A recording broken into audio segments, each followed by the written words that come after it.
The four of us were actually very interested in specifically the kind of digital production aspect, and we really wanted to also build something big. So we decided that this whole Shanghai opportunity was a great way to kind of finish our year.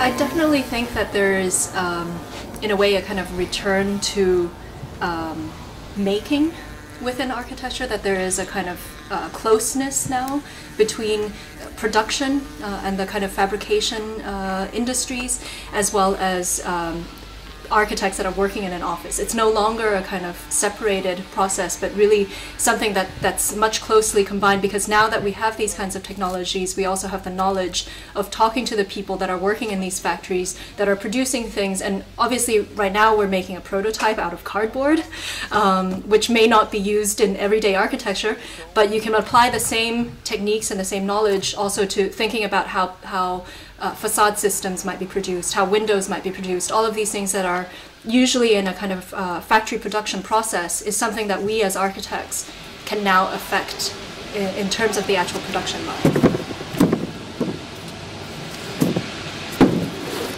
Basically, these are the cones that are ready for transport, and essentially we just need to pack this, crate it, and then bring it on the plane.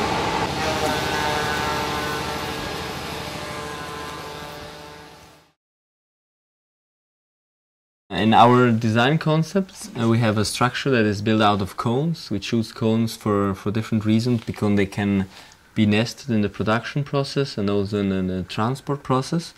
And we try to have the bottom-up approach, where all the elements are all different and they all negotiate their space together and their position. We never design all this thing by hand, but it's all programmed in a script. And we program in a programming language, and we give some rules and some kind of freedoms to these rules and some geometric concept, and then we let the program run, and we see the results. Then we can change the program again and so on.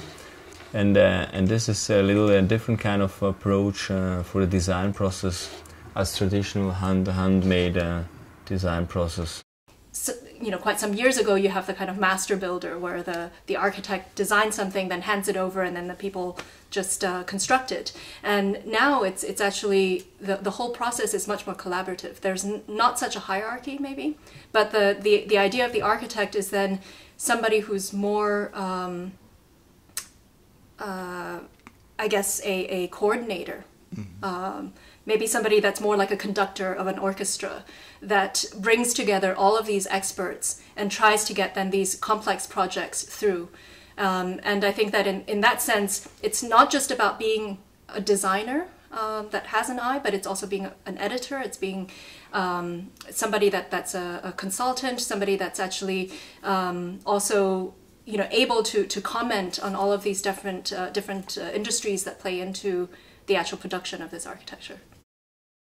I mean, the thing with all these kind of digital technologies that are available to us is that it's making every project very, very specific, or it allows us to actually have a much greater range in terms of what we can produce, which means that every project is distinctly different than the next one that we do.